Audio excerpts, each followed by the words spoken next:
So, apparently, you're not supposed to talk about Ghostbusters online. I saw a discussing film article that said giving your opinions on the Ghostbusters franchise was breaking the golden rule of, well, discussing film. It's no secret that people have wildly different opinions on basically every film in the series, with the exception of the first. That one seems to be pretty universally loved. But after having seen the most recent chapter in the Ghostbusters mythos, Ghostbusters Frozen Empire, my primary thought was just that it wasn't as good as that one all-female movie from 2016. Yeah, a couple of hot takes there, I guess, but when I was a kid, I always really loved Ghostbusters 2016. Granted, I hadn't seen it in a really long time, but with it being my only other theater experience with the franchise, I couldn't help but reminisce on how much more fun I had back then. But I can already hear you saying, Kopie, you were a kid then. Of course you liked it more. It was marketed to you.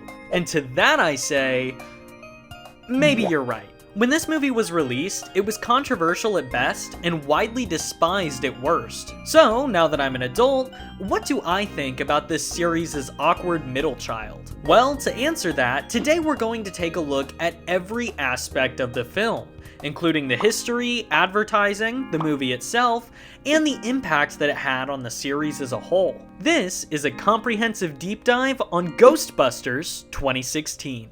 Alright, I'll keep the history lesson segment short because I'm sure all of you already know that the original Ghostbusters film from 1984, starring Bill Murray, Dan Aykroyd, Harold Ramis, and Ernie Hudson, was a smashing success, earning $296 million in the box office. Adjusted for inflation, that's almost $1 billion today.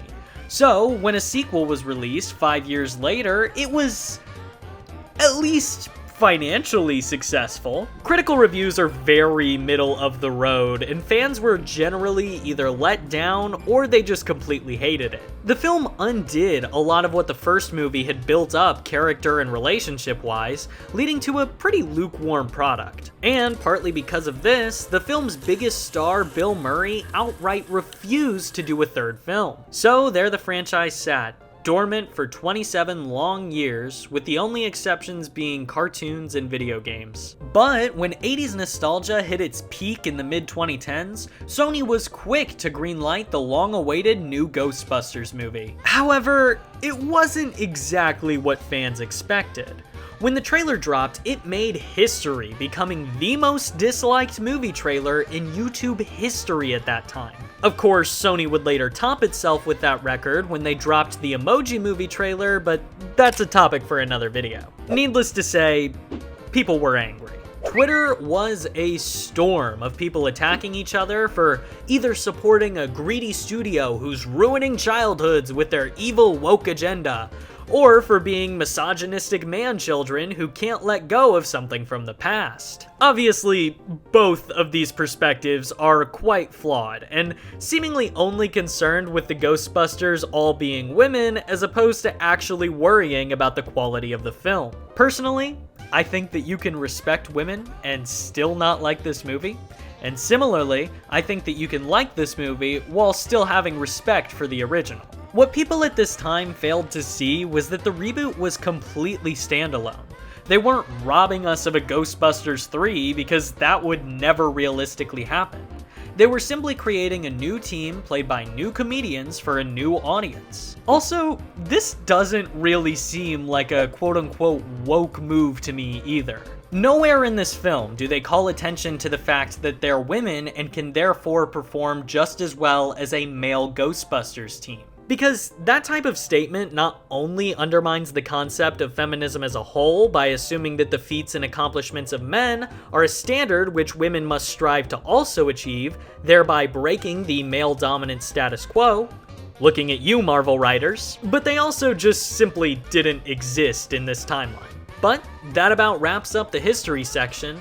I did my best to keep it brief, but I think it's very important to recognize how many people had already made up their minds about the movie before it even hit theaters. It definitely did not get a fair chance when it came out, so looking back now, did it actually deserve any praise?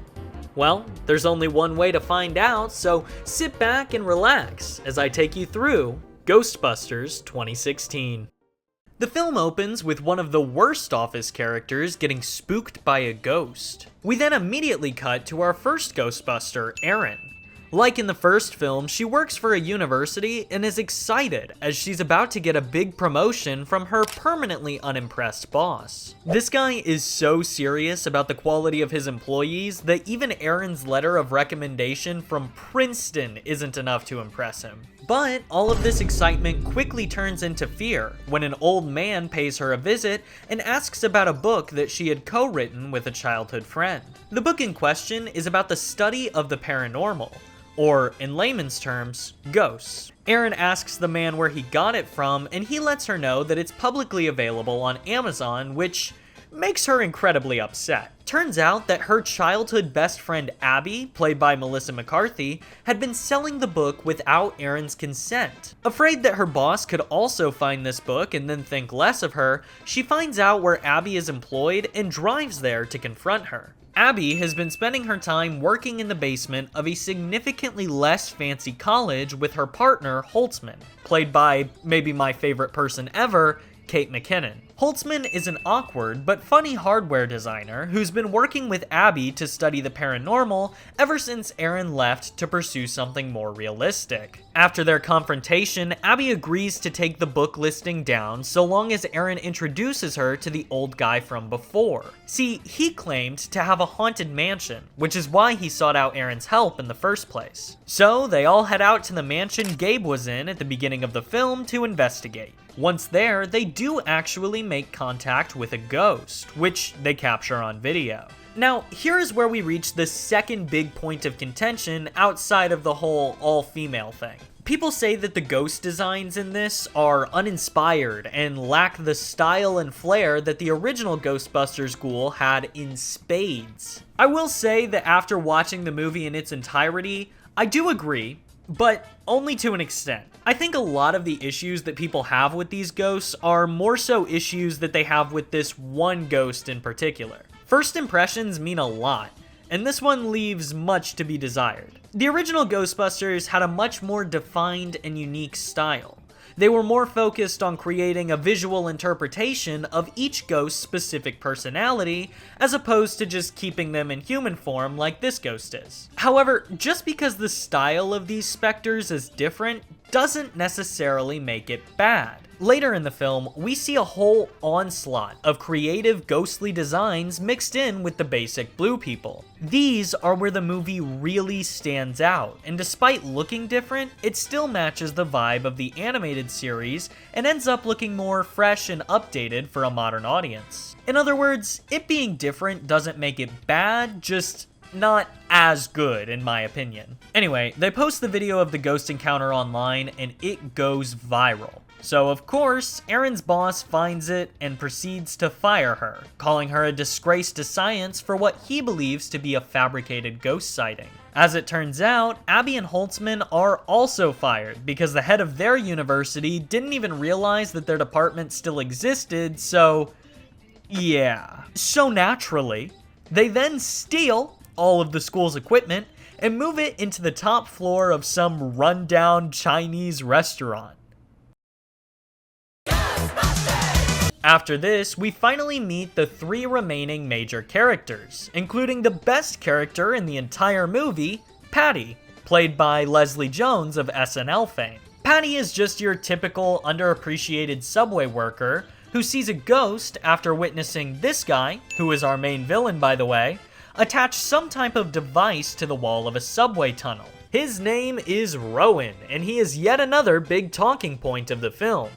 A lot of people were super underwhelmed by his character coming off of the big threats of the first two Ghostbusters, who were basically demons. Rowan, on the other hand, is just some guy. Some guy who wants revenge on the world because he was bullied as a kid. Yeah, so it isn't the most creative, but again, I have pretty middle-of-the-road feelings on this. Rowan is like the ghost topic from earlier. He's a downgrade for sure, but he's still serviceable. The main difference here, though, is that I do actually like the ghost designs on their own, but Rowan is probably the most mid-Ghostbusters character. He is so forgettable, in fact, that despite watching this movie only 20 minutes ago, I still had to Google his name. So yeah, he's sort of a detractor from this movie. Someone who I don't believe is a detractor, though, is our next character, Kevin. Kevin is the lovably dumb, hunky intern that the ladies hire to answer the phones. They don't choose him for his competence, however,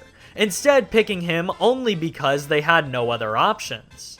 Well, that and Erin has this recurring joke where she thirsts over him all the time, so naturally she was a pretty big advocate for him getting the job. People really hate Kevin too, and I really don't get it.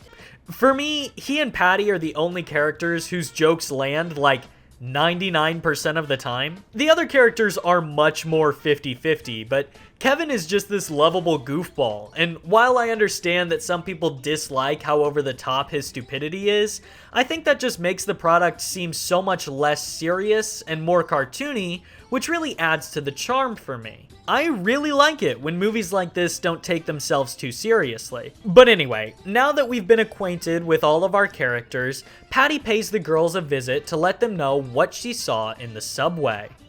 Ma'am? Hi, ma'am, if you're waiting for takeout, you should really wait downstairs. Oh, the magazine was here, so I don't know, I just thought that might be your waiting room. You know, fun fact about this place, that this building is built in the same place as the first Chinese gambling den in New York. Did you know that? I mean, it's like coincidence, huh? Also, I got chased by a ghost. What? So they visit the train station in which they have their second ghostly encounter.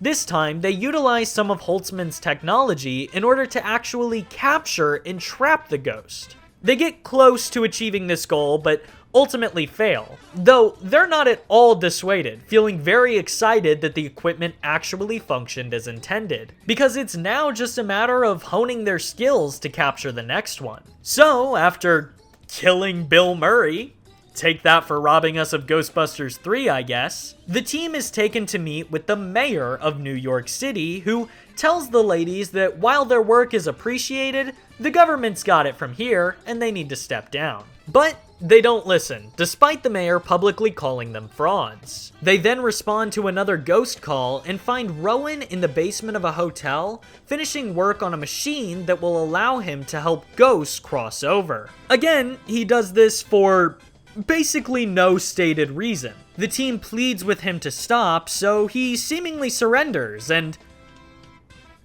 oh!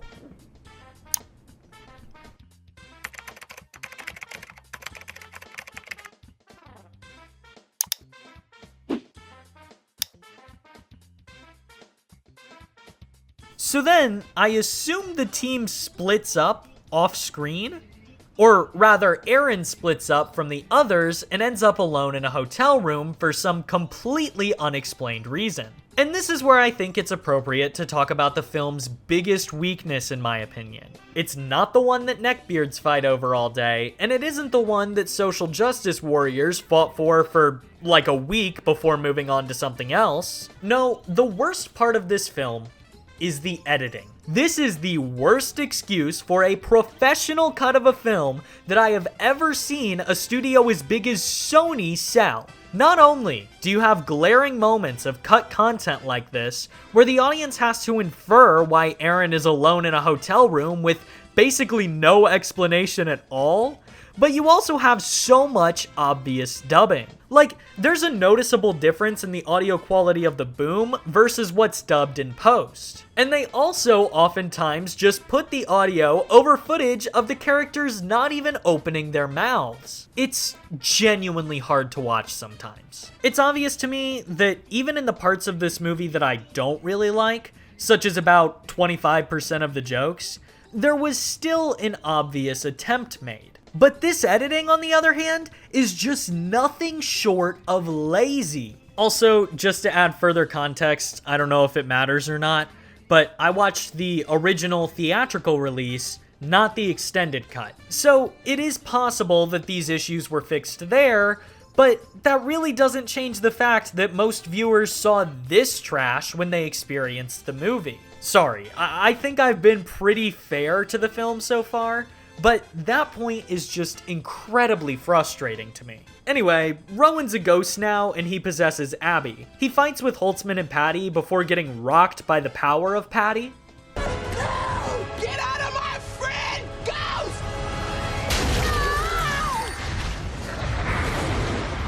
Ow, that's gonna leave a mark. The power of Patty compels you! Ow! She slaps the ghost right out of her, but Rowan counters by finding and possessing the very physically abled Kevin. In Kev's body, Rowan goes back to the hotel basement and activates his machine, bringing on the apocalypse. So, Erin makes her way back to the rest of the team while Rowan,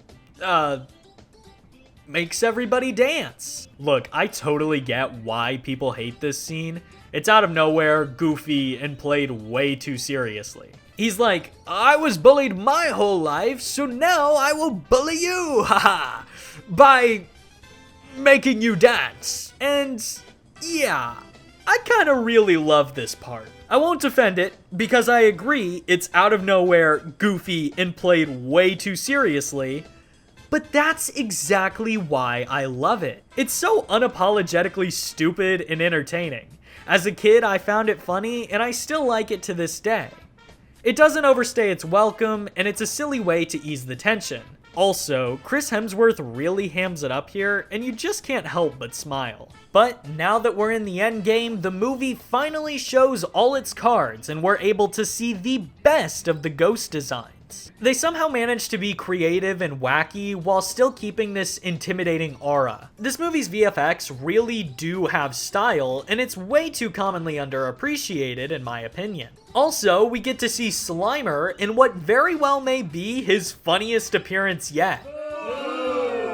Yeah, I said it. This Slimer steals the Ghostbusters car, which has a nuke strapped to it, by the way, picks up all his ghost friends, including a lady Slimer, and goes on a joyride. Throughout the action scenes, you can see Slimer just having the time of his life in the background, and it stays hilarious. And to me, it's much more entertaining than Bill Murray getting slimed or Finn Wolfhard playing around in the attic because they had literally nothing else to do with him in that film. And just to follow one hot take with another, we also get the best action scene in franchise history. Holtzman designed some new technology, giving them the ability to have hand-to-hand combat or chop up the ghosts in a wood chipper or straight up pistol whip them. There is no shortage of creative ideas in this fight scene, and it is just a joy to watch. Again, it's much better than the Busters just sort of pointing their proton packs in a direction and then firing. There's a lot more to it here, and it makes for a more visually interesting and engaging spectacle. There's also this awesome orchestral rendition of the theme song, and it never fails to give me chills. This is easily the best part of the entire movie. Watching the segment where Holtzman is fighting off the ghosts with her pistols in the theater is like a core memory to me. I think it might have been the first time I've ever fallen in love, I'm not gonna lie. The team then finally confronts Rowan, who turns into a massive kaiju version of their logo, because all of these movies need a giant kaiju at the end, apparently. And he chases after them before they eventually lose him by ducking behind a wall. They then run to the portal and attempt to shut it down by firing their proton beams into it. But when that doesn't work, Patty suggests they lure Slimer and the car into the portal, then shoot that to make the nuke go off, thereby attracting everything in the area back into the portal. But when Rowan grabs Abby and drags her down with him, Erin jumps through the portal to rescue her. She does manage to save her, obviously, and then the two come back with white hair because... Okay, I really have no justification for this. Why is their hair white now? That genuinely makes no sense at all. And my assumption is that this is yet another thing that would have made sense if the movie didn't cut so much. But I digress. They escape the portal and reconcile to stay friends forever, which... Look, I understand they weren't friends at the beginning, but this still feels out of nowhere and unbelievable. They were already on good terms after like the first 15 minutes. That was an hour and a half of runtime ago. Why have the emotional conclusion here instead of earlier in the film when it would have made more sense? Or alternatively, you could have them remain at odds throughout the movie and only reconcile here. That would make much more sense, and I assume that's what the original script called for since Aaron was just suddenly split up with them before the apocalypse. But again, the explanation of that was cut! So, the film concludes with the Ghostbusters becoming accepted by society, and the government agrees to fully fund them, and they move out of the Chinese restaurant into an old firehouse. The end. Also, Ernie Hudson is here. Hey man. So that was Ghostbusters 2016. Now, while I was incredibly critical of certain elements of the film, I'm just gonna say it point blank. I liked it. I know Ghostbusters purists will crucify me for saying that, but just hear me out. This movie has done absolutely nothing to tarnish the reputation of the original. It's still an excellent film, and it can still be enjoyed the same amount. When you separate this from the context of the greater Ghostbusters series, it's pretty good. To me overall, it's just an okay movie. One that I like to watch because it makes me happy. The first in the series is a masterpiece by all means. It would never reach that same level, and that's okay. This is a movie that stays fun, engaging, and entertaining all the way through. Just because Picasso's work exists doesn't make all other art bad, it just might not be as good. Or hell, maybe you like other works more. That's the thing that we in the film community so often forget.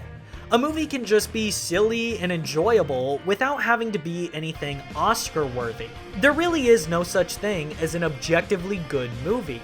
A movie is only good if it's good to you. I think that fans of Ghostbusters should rewatch this under the assumption that it won't be everything the old movies are in your mind.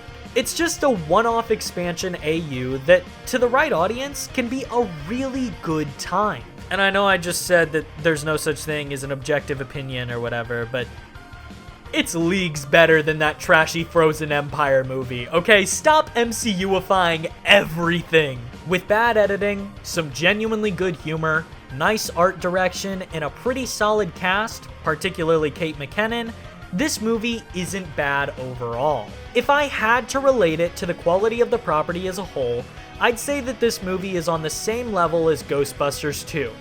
Tell me why I'm wrong in the comments if you wish, but that's my honest-to-God opinion. But if you liked what you saw here, make sure to subscribe. I make videos on spooky movies all the time, and if you want to check out another one I've done, you can click on the recommended video there.